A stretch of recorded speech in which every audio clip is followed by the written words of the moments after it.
Hi, everyone. Thanks for coming, both here and online. So our speaker today is Dr. Kyrana Tsapkini, who is an assistant professor of neurology at Johns Hopkins School of Medicine. Her expertise is in the domain of language, taken from an interdisciplinary approach that combines cognitive science, psychology, and neurosciences. She's been working extensively on disorders of written language in primary progressive aphasia and post-stroke aphasia. And recently, she's been investigating tDCS as a treatment for primary progressive aphasia, which is what she's going to tell us about today. Thank you, Bonnie, for the kind introduction. And I'd like to thank the C-STAR people for the invitation to give a talk. I have seen all these great talks there, and I'm very honored to contribute. So without waiting anything else, this is the title. I will present today some of our work and what we have learned so far on studying tDCS effects in primary progressive aphasia. And I would like to acknowledge first some people that are collaborating, because before I forget, first I would like to thank our patients for their commitment all these years, and I'm of course very grateful to our referring physicians and collaborators and mentors, I should say, in various parts of this, from Arjun in PPA and Brenda in spelling and Jadi from Child Dementia, and Andrea in imaging, and Brian in statistics, and Martin and John in tDCS, and Richard and Ashley in spectroscopy, and Constant in stats, our previous research assistants, and of course my current lab members who do all the work. Bronte, my project coordinator, Kim, who is our speech therapist, Haley, who has recently joined us and does great analysis, Banya and Adria, our postdoctoral fellows, Kyriaki, who's a graduate student, and Zeyi in statistics, graduate student, and Yi, postdoctoral fellow in statistics. So I'll just share a little bit how this whole thing started. So when I came to work with RJ, I started looking at, I had no idea about PPA. I only knew I was mentored by Brenda Rapp on spelling, and then it's when starting with RJ was introduced to prime progressive aphasia. And they were she had already studied spelling, and she was looking at different processes that were all affected in PPA. We then did a short intervention, and of course the seminal work of Julius and other as well, but showing that there are the tDCS can improve outcomes in post-stroke aphasia was in the inspiration to look at written language production in PPA. So why writing? Well, it is an early deficit. It is easily detectable. It has really a progressive nature along with other deficits.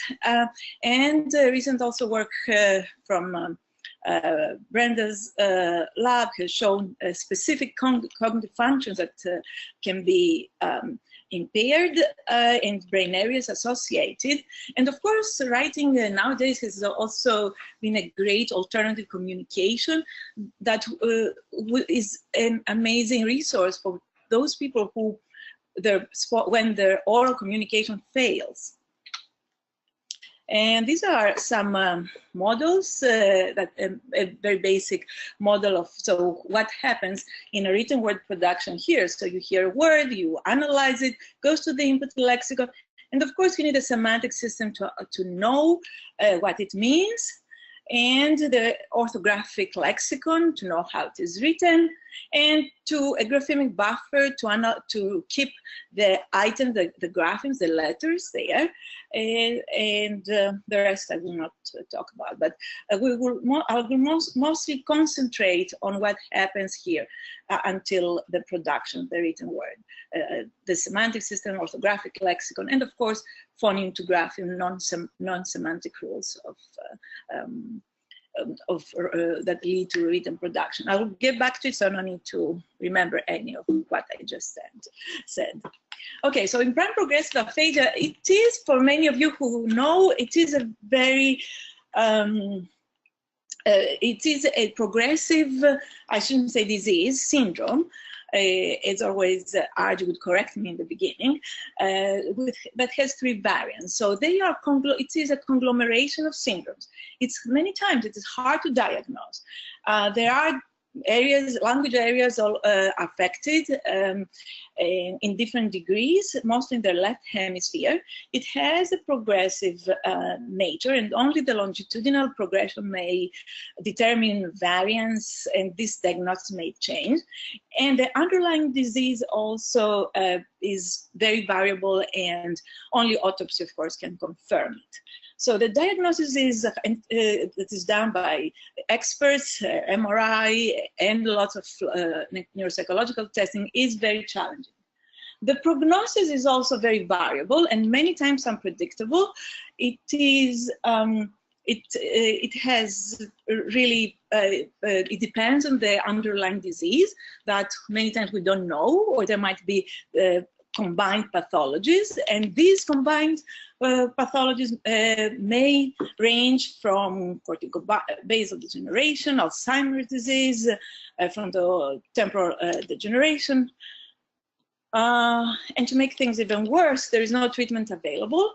There is no disease-modifying medication, and the only thing that has been shown to have some effects is language therapy for in smaller studies, in either case studies or very small very small numbers of patients. Sometimes other things help, like depression medication, etc.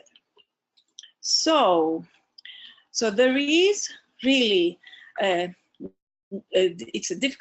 has a difficult diagnosis, variable and prognosis, and no treatment. So it is really a difficult way to a difficult syndrome to deal with. However, there is hope from tDCS and all the work of Julius, and recently more other people as well have shown that stimulation can enhance a language, the effects of language treatments.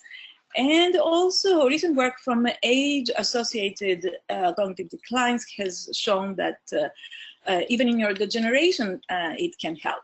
In our first small study, we and other groups, Cotelli's group in particular, they have shown that, positive tDCS effects in PPA naming and spelling.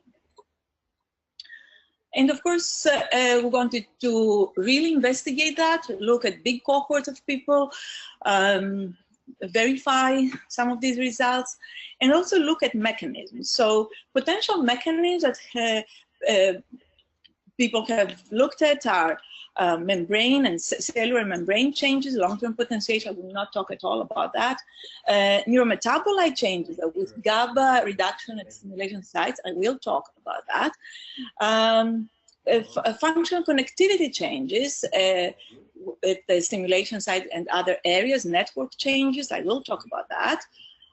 Structural connectivity, I will talk, but just to prime you, there isn't much change there that we could find. And of course, other mechanisms that seem to be unrelated, like a memory consolidation during sleep and other cognitive functions. So I will talk a little bit about that. Okay, so this talk about our attempts has 3 parts. So in the first part, I will present our results from written word production, and how we looked at that with graphemic counts, like how many graphemes, letters. Then I'll talk about the 3 mechanisms, functional connectivity, GABA, and some other mechanisms that did not seem to work. I will mention them anyway. And then I will talk a little bit about prediction. What could predict our behavior results? Atrophy, other cognitive functions, other non-cognitive functions, and what can we learn from that? So we have a mechanistic kind of network, a framework. So it's, if tDCS is an agent, there might be effects in brain and in brain mechanisms and in behavior. So we'll try to tease apart both direct or indirect effects, and hopefully their interaction. Oops, I always forget. Okay, so this is the basic intervention that the way we implement it. So we have, before that, there's also, now there is a phase of nothing. Like people come, we evaluate, and then we see them in 3 months. But I will not refer to these results here. So we evaluate before. T stands for tDCS, S for sham. So before, we evaluate before treatment, after treatment, 2 months post as a washout period. And then again, we have the second period, so within subject crossover design. The reason we did that is because it's to facilitate recruitment. These people have no other hope. They want to get the real thing, even if it is experimental, even if it is not sure if it works. So it facilitated our recruitment a lot. And we randomized in the first session. The imaging data I will present will be in a between subject design, only the first period. We have not analyzed all the rest. Is there any question about the design or anything right now, or okay, I proceed? So when they come and I say evaluation, we have a long list that Bronte and Haley subject these people with many hours of testing, from cognitive tasks, digit span, etc., to language, spelling, and other production tasks, and then we start our treatment. So, and this is what I will present the results now. So these are 28 participants, so that we have analyzed so far. Anodal tDCS of 2 microamperes for 20 minutes was applied over the left inferior frontal gyrus as a main language production area, both for oral and spelling, according to 2 recent meta-analyses I mentioned by Jeremy Purcell and Emmanuel Roux. And we start tDCS at the same time with the spelling therapy. It's 45 minutes of therapy, so we continue another 20-25 minutes after the end of tDCS. And they do it for approximately 15 consecutive days, every day except the weekends. And this is a courtesy of Myron Bixon of where the current goes. So this is our montage. We follow the montage of that John Desmond and Pablo Selnik use here at Hopkins. We stimulate IFG, we have the cathode on the tip, so there is no interference. And from the modeling that Andreas Buggendrukas and Myron Bixon did, it seems that the effects concentrate in the area that we targeted. And this is the intervention that we implemented. So the patient now sees a picture, names orally the object, and then has to write it.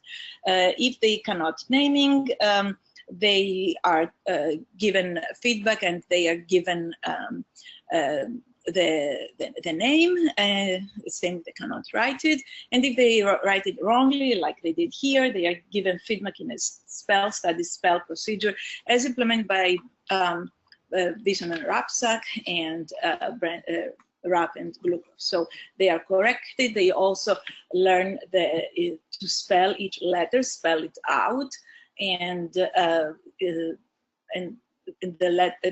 graphemes or letters, if you want, are indicated by the therapist. So we targeted, So this is in the writing process. This is some participants in the beginning, they did not have any naming issue, but they had spelling issues. So they had, so we target the semantic system and basically the orthographic and the graphemic buffer in spelling to dictation, and the same kind of systems if it is written naming, basically this part. Okay, now graphemic counts and written production, behavioral results. These are the participants, approximately half and half men and women, 67 years old, kind of more progressed. Language severity is 2 from in FTD-CDR, which is from mild is 0 is 0.5 or 1, moderate is about 2, so they're moderate, and in the language production. So, and this is what we did for statistical analysis. I will not talk about within effects. I will present all of them now, so for time's sake. So we assumed, so this is what, so we had 2 periods of simulation, as I said, sham and tDCS. So in the first period, for example, we said those who had sham, let's assume they have a delta change, okay? They improve, because we know speech therapy improves. And let's assume that those who had tDCS first, they had an extra effect on top of that. So we modeled that, the extra effect of tDCS over sham. And in the second period, we assume that there is, that they will have this, those who had sham will have this extra effect plus a period effect, which in neurodegenerative conditions may be a decrease because they get worse. And in those who had the tDCS first, they will have the period effect as well, and also the effect of sham after tDCS for possible carryover effects. And I will tell you from now that it seems that we did have that. Okay, so here they are, trained items. So we had a series of trained items, and I'm gonna put all of this together. So we had a series of trained items, and this is the percent change in before, after, immediately after 2 weeks and 2 months that we tested. So in 2 weeks, immediately after, we have a significant improvement of tDCS, more than, this is extra on top of sham. And that was significant throughout, but not in the second phase. So you see the items are, there is no gain of tDCS in the second phase. In untrained items, when we looked for generalization, we do have effects in both phases.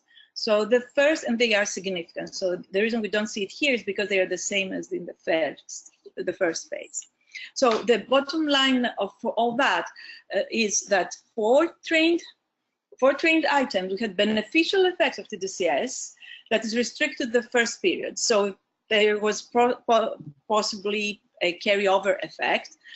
But items that were practiced were retained up to 2 months, more than language, those that were practiced language therapy only.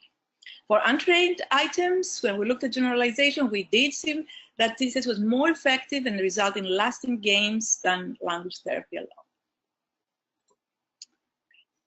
Now, I'm gonna go to the mechanisms. What do we find about different, possibly different mechanisms? Does it change connectivities? So the imaging we did with them consisted of MP-RAGE, DTI, structural connectivity, functional connectivity, and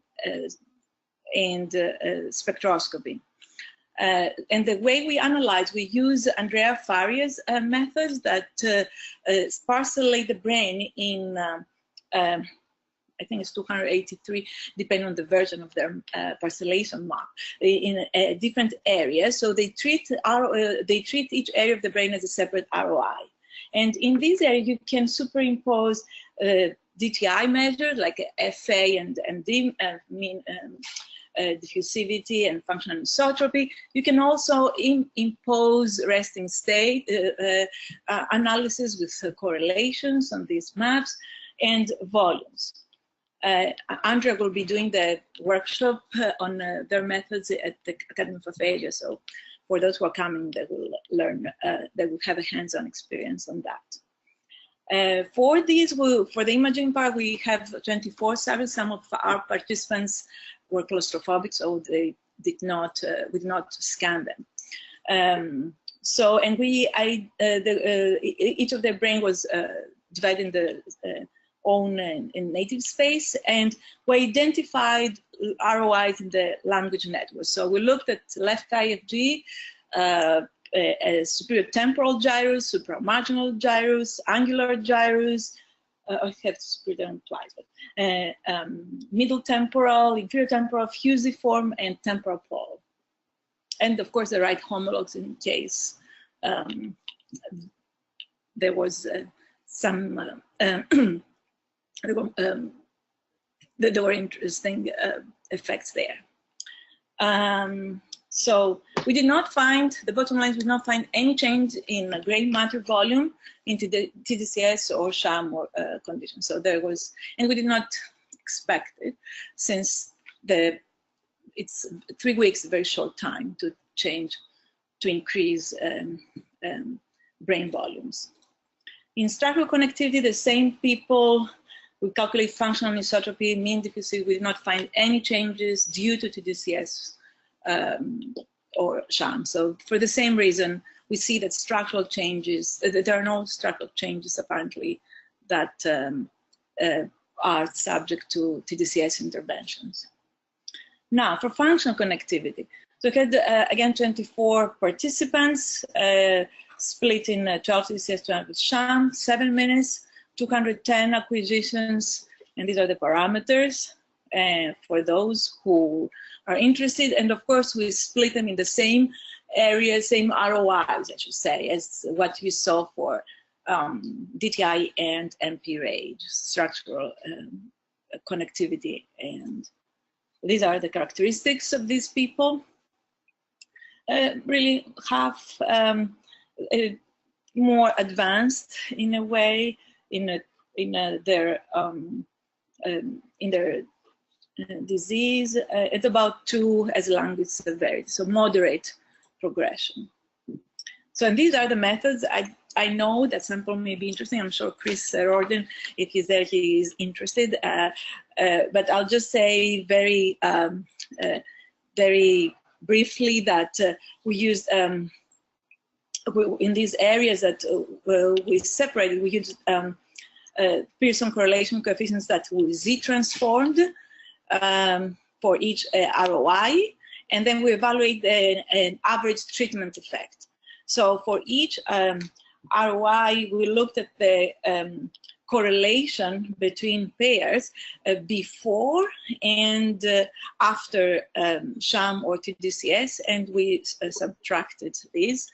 And then, of course, Yi and Zhe and Brian, couple of statisticians, they applied the whole series of very sophisticated statistical methods to deal with issues like baseline differences for consistency and asymptotic normality that was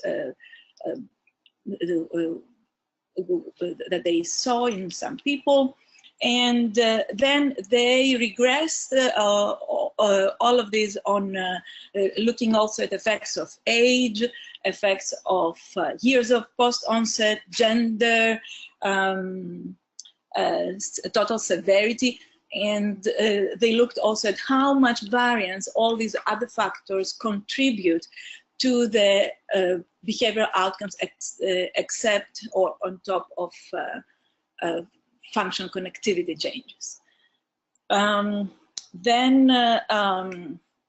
they applied also some other transformations and different kinds of estimators. And finally, we looked at these results in false correcting for FDR. So these are the 4 significant pairs that we find to be to change significantly in tDCS more than sham. And so and this is the most significant pair. So you see they are correlations, of course, function connectivities. So the two pairs, this one, IFG orbitalis and in the left, and MTG, which has the biggest effect size as well. The first one is the one that is also correlated with behavior. The other ones, they are significant, but not significantly correlated with the change in graphemic scores. So, but it is important to see that all these pairs are from the area that we stimulated. So, IFG orbitalis, middle temporal gyrus, IFG triangularis, middle temporal fall, and fusiform, which is a language lexicon area, and supramarginal gyrus. And this is a beautiful picture that Yi made, and I think I have a picture somewhere else. But so you see, this is the strength of correlation. So you see so we stimulated, say here, and with big electrodes. So I forgot to say, we have the 5 by 5, 25 square centimeters, like 2 by 2 inches. So these are the changes that we see the most significant pairs, SMG, and that we see for tDCS.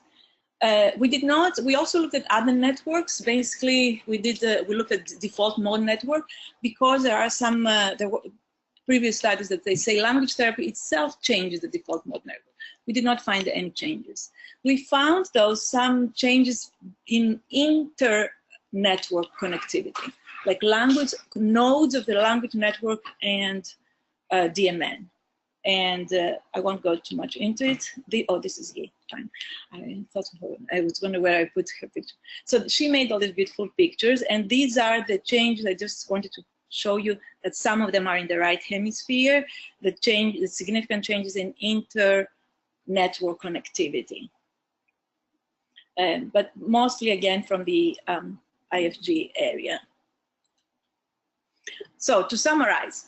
Resting state, functional connectivity changes involve mostly the area stimulated, the left IFG in the left hemisphere. Immediately post-treatment,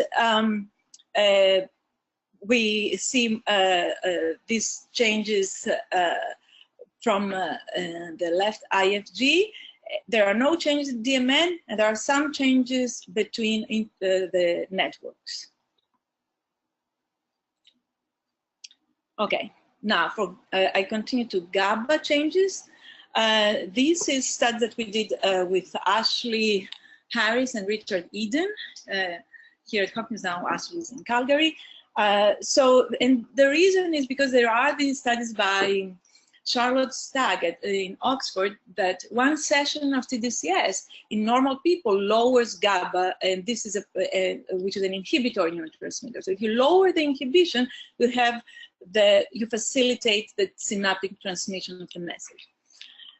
But it has never been shown if it works first in neurodegenerative diseases, and so can it be a mechanism, and also if it works after consequent applications. So we have the question was, does it change after 15 sessions, and do other neurotransmitters change?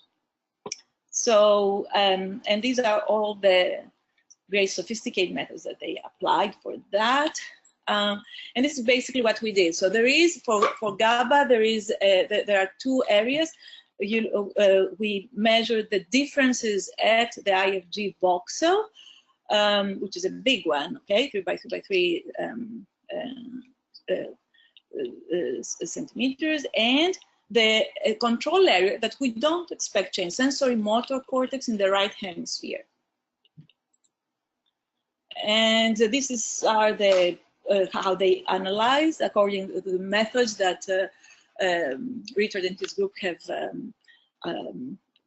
applied and generated.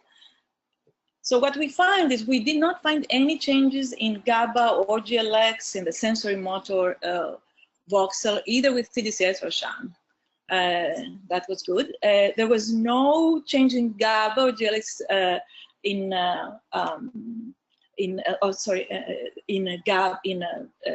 in the sham condition in IFG, but there was a significant decrease in GABA, only the tDCS condition in the left IFG. So these are I think this was before our new data, so we are at 0.053 now. So apparently there's a smaller effect size for GABA than when we analyze this data. But so that's how it kind of looks like. So overall, significant decrease in GABA after 15 sessions. No changes in sham, and no changes in the sensory motor area. Okay. So to summarize, so the question whether what are the potential mechanisms, we know that tDCS does not work by altering gray matter volumes, does not work by altering white matter structures. It may work, at least this is what our data suggests, with function connectivity between, oh, sorry, not right and long, sorry, that is not, so by increasing functional connectivity from the stimulated area, and with lowering GABA. And we are still, this is, work in progress, so we're still looking at different effects. So, but I would also like to present a little bit about ways to predict effects, because of course we want to know. This whole study takes about 9 months for each patient. People have to come here. It becomes expensive. We have funding from NIH to facilitate people's coming and doing it, but it's still a lot of it is a difficult study to adhere to. So is there a way to predict who will benefit? And of course, possible candidates for prediction are atrophy. Is it possible to look at the MRI and know which, look at the areas, even measure it, and know if this person will benefit or not? Or is it possible to measure it, to have a great technologies to measure different cognitive or language functions and say, okay, if you don't do well in Rayvelt, you will not be able to learn, for example. Okay, or are there any other cognitive functions? And here I will talk about a little bit about the sleep study that we're doing that could predict therapy outcomes. Okay, so for brain volume, so this is a prediction model that we run in a stepwise regression on whether the areas of the same areas of the brain, the same parcellations that you saw before, if the volume in this area predicts therapy outcomes. But we find that for both, this is the area that we stimulate, okay? But for both trained and untrained items, and for both immediately after and the 2 months, so for post intervention, we have there are 2 areas that show up to be in fusiform, and remember this is a written language study, and the hippocampus is as a learning structure. So the more hippocampal volume these people had, the more they were the benefit, and same for fusiform. Okay. I skipped the language function, the other cognitive functions, because we have 2 studies. One is Bronte's study on the effects of tDCS and possibly on other functions and maybe predicting. And she has a post at the Academy, so she will present it there for those of you who come. And Vanya de Aguiar, who is a new postdoc fellow with us, she has run a random forest analysis to look at other cognitive functions at baseline that may predict therapy outcomes. So I will leave these for you for those when you attend the conference. So I will only present here some of the effects of non-language, non-cognitive function that may have on tDCS. So we're thinking, if sleep seems to be, with my colleague at School of Public Health, who's a great sleep expert, if tDCS has, neurodegenerative conditions, both Alzheimer's and FTD, entail a sleep disturbance, maybe tDCS will improve sleep. So we gave these people questionnaires, the Pittsburgh questionnaire, and now we're giving them also some active watches to wear for during the simulation, before, after, etc. And so far we have found no effects of tDCS on sleep. It does not affect sleep. So it seems that there is an effect of neurodegeneration, but tDCS does not affect sleep. What we found, though, when we stratified and we analyzed by good sleepers and low sleepers, we find this interesting effect. So those people who have very low sleep efficiency are red, and those who have good sleep efficiency are blue.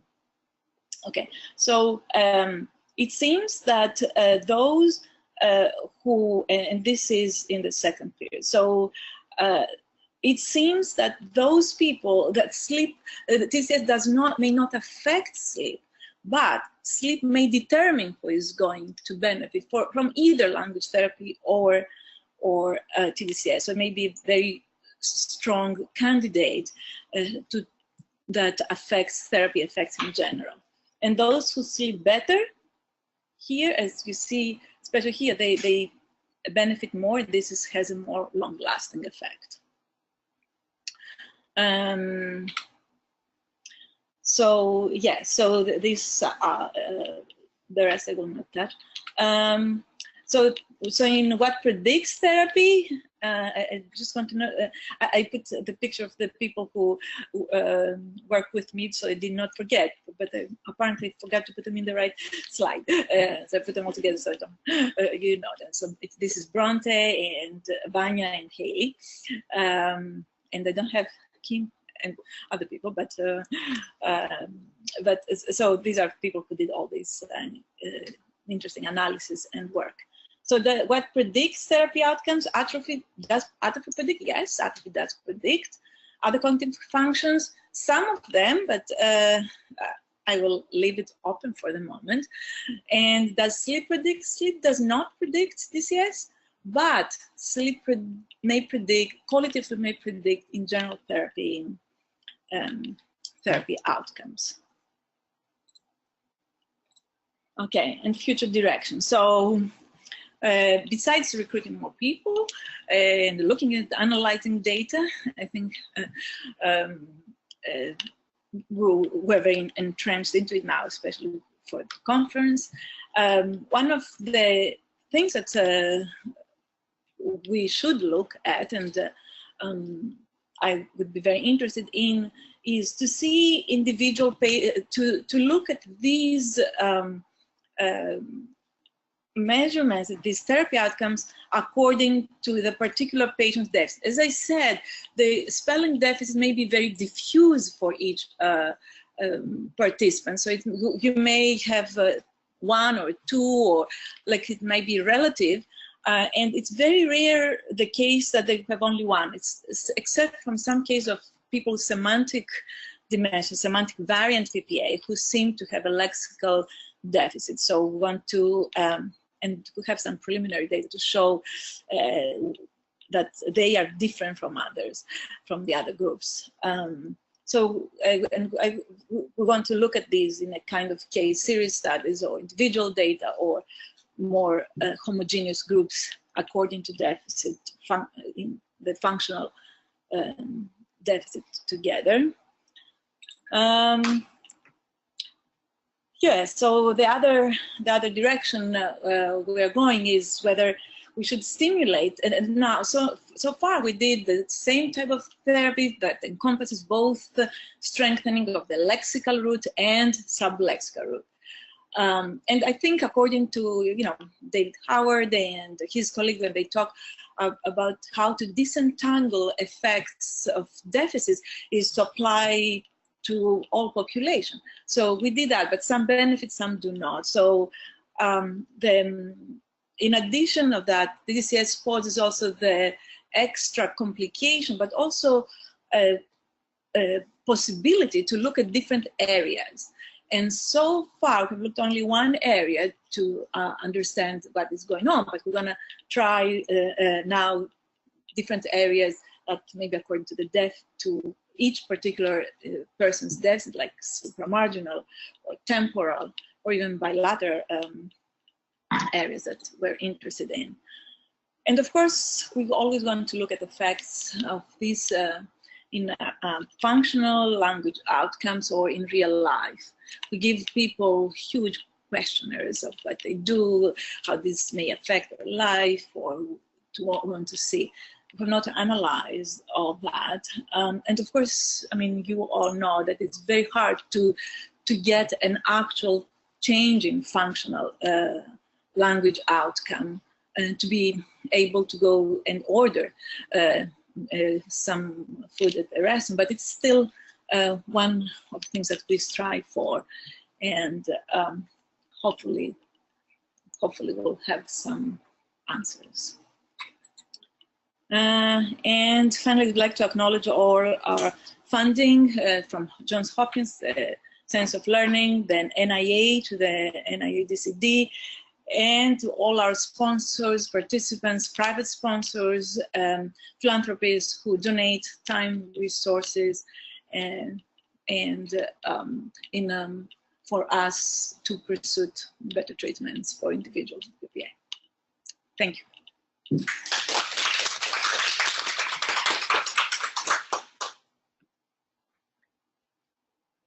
Do we have to unmute something? No. No, okay. Oh, okay. I see a question.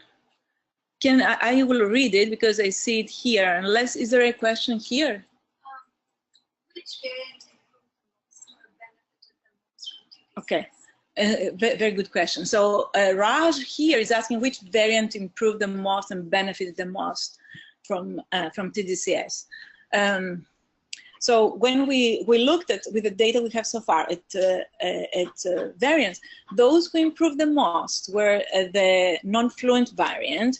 They did not have huge, and there are those who did not have huge, not apraxia of speech. But the reason I think they improved the most, there were those who had, and I may be totally wrong, but from looking very quickly at the deficit itself, those who had PG conversion, like phoneme to grapheme. So for these people, we had a rule to teach them.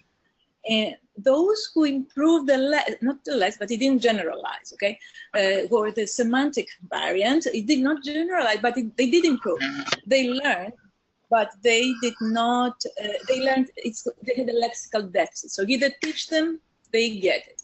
But I think the whole thing where it is going is if you don't have actually a strategy to teach, then it becomes, and other people like Hodges and David Hart, they have found that in semantic dementia earlier, that people learn, but it's hard to generalize if it is specific to the lexical item.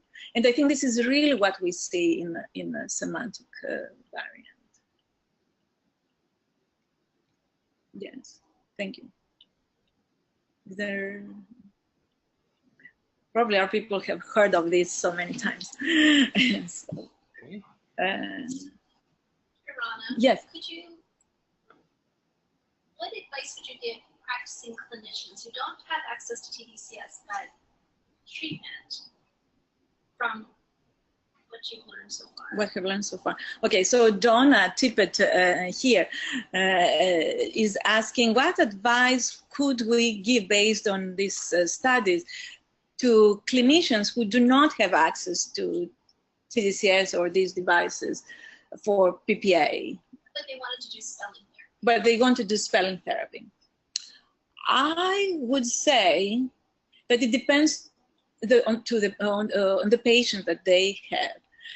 And if there was one thing that I could think of, would be like same thing, like to teach a rule, to teach a strategy rather than individual, except if these items are good for functional life. Like, as I said, going to the restaurant, actually it's a great, I mean, to be able to order a veal but not a seal, or or fish, or you know, that would be so, unless it has some functional outcome, some functional importance. I think for some spelling, those who have spelling, it would be best to do kind of rule.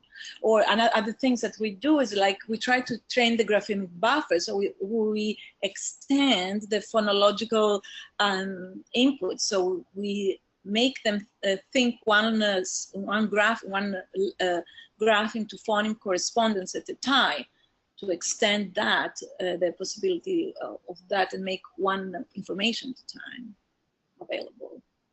But yeah, I mean, I think there might be much more that we can do. The more, I mean, we are looking, but that I would think that these two things would be more beneficial. Patients and families have input into the list that they're going to learn? Do the items self-generated? Okay. The other question here is if the items were self-generated or not, or we chose them. Well, we did not allow them to. I mean, we had a list and we had to choose some items from a list, basically Philadelphia naming test or some other similar tests. If they were too easy for them, we would go to much more difficult ones. Sometimes, I must say, they complain. They say, oh, those are so hard, or oh, where am I going to use that before another time? So I would say, I'm kind of strict. They say, okay, you have to do it, because the harder thing, as Swati, Kyrana, they have shown that if you practice a hard thing, then you become better in simple ones. So I try to convince them to increase the motivation by that, because of course you're right. If the motivation is not there, then yes, they're more salient. But we don't state that unless they have functional significance. So we always then towards the end we ask them, I mean, are there items that you would like to? I always try to emphasize that part. But some of the items that we give them, they are really just hard, or. Were they all nouns? You might already said that, but were they all objects? No, more. Yeah, what I presented were all nouns, but now we try verbs too. And I must tell you that the more recent patient, I don't remember about if there was anything, these ones, but the most recent patients we see when we try, first we see more verb deficits, except from the semantic people, okay? They don't have verb deficits. But the others, they do have verb deficits. And I think it's a great, because of course, verbs have much richer argument structure, syntactic structure, so there are more things to do with that. So. Good questions, yes. And I have a question here, I will read it. Regarding the hippocampus and fusiform as predictors, did those regions come from the same parcellation you mentioned? Yes, the answer is yes. I think it's yes, exactly, Andrea Farias. Was it limited to the ROIs in the language network or the whole brain? It was limited to the ROIs in the language network, left and right homologs. Yes. I mean, of course, it is a great idea to go to look at the whole brain. Are there other, plus not just though the language, I must say, the language network plus plus two areas, plus the hippocampus as a learning area, and prefrontal areas like the dorsal prefrontal cortex and ventral prefrontal cortex as kind of very adjacent to, very close to IFG and working memory areas that interfere with language is, I mean, that we know from imaging studies. I should say that we added this area. Yes. Any questions from here? Yes, I can hear. Yeah, I was just asking our group if we had any questions from our end. It didn't seem to be the case. I had one question. So in the training itself, of course, it's aimed at writing, but it also included some other components. And I was just wondering if you had also a few alternative outcome measures. Did you, for example, also look at naming errors pre-post or things like that? Whether something else we have all the writing. Yes, thank you. We have all the oral naming measures outcomes as well, but we have not analyzed them. We have them. We have someone there. We started. I mean, you know, we also have another part of research on a more apraxia of speech analysis and kind of treatments, but I did not mention at all that we've been analyzing now with Dirk. But we also have all the oral naming measures for these items. Based on how you think tDCS works, would you expect there to be generalization to other domains, or are you completely agnostic about that, or do you have expectations? We have an I said you can come to the academy and listen, but I will tell you a little bit. So we do not see any generalization in general, like in other language measures, except from the task that we intervene. This is grossly, and this is for all of them. There is a group of people that we see generalization in fluency, letter fluency, but we're still analyzing that. But grossly speaking, it is very, I think, and I mean, we had a great discussion with Arja about it. I said, oh, we don't seem to find much about other tasks. And some people in post-stroke aphasia do find, but she was saying that she wouldn't expect either to see other much generalization. Maybe I think they maybe in PPA it is very task specific, task trained specific. Now, if I don't know if we do another area, we may see generalization, but we don't seem to see much generalization so far. I'll take it with a kind of reservation because I don't know. There is something about fluency that it might be related to the fact that the IFG is very close to these areas, but what kind of characteristics these people are, or maybe it is related to the progression stage. So it might be the subgroup of people are much less progressed. So I don't want to kind of capitalize on that yet until I see I have really analyzed very, very thoroughly the data. Thank you. I don't think we have other questions at this point from our group. So thank you very much, Kyrana. Thank you. Thank you very much.